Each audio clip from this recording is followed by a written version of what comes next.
কিভাবে ক্ষমতাশালী ব্যক্তি হওয়া যায়? নাম্বার ১, নিজের চরিত্রকে নিয়ন্ত্রণ করতে হবে।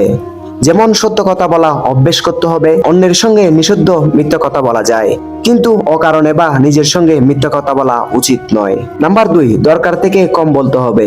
অতীতে অনেক লোক রয়েছেন প্রয়োজন চেয়ে বেশি কথা বলে, বিপদে পড়েছেন, সুতরাং কথা দরকার থেকে কম বলা ভালো। নাম্বার ৩, কাজ দিয়ে জেতার চেষ্টা করুন, তর্কে নয়। তর্ক করে কোনো লাভ নেই। আপনি জিতে গেলেও সামনের জন মানবে না, আপনি হেরে গেলেও কিছু করার নেই, তাই কাজে ফোকাস দিন। নাম্বার ৪, তোমার মতো চিন্তা করো কিন্তু সাধারণভাবে কথা বলো। আপনি হয়তো অনেক কিছু জানেন কিন্তু সামনের জন্য প্রস্তুত নয়, তো বেশি কথা না বলাই বেস্ট। নাম্বার ৫, সব সময় উপস্থিত থাকবেন। অনেক মুভি স্টারদের দেখবেন কোনো জায়গায় গেলে খুব কম সময় থাকে। এর কারণ কি? একটাই কারণ, সেটা হলো বেশি সময় থাকলে দাম পাতলা হয়ে যায়।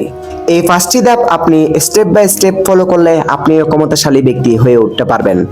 আপনি যদি এই নিয়মগুলো মেনটেন করে চলেন, তাহলে একদিন আপনিও ক্ষমতাশালী ব্যক্তি হয়ে সমাজের কাছে উপস্থিত হতে পারবেন। আপনাদের যদি এই মোটিভেশন ভিডিওগুলি ভালো লাগে, তাহলে পেজটি ফলো করে পাশে থাকবেন।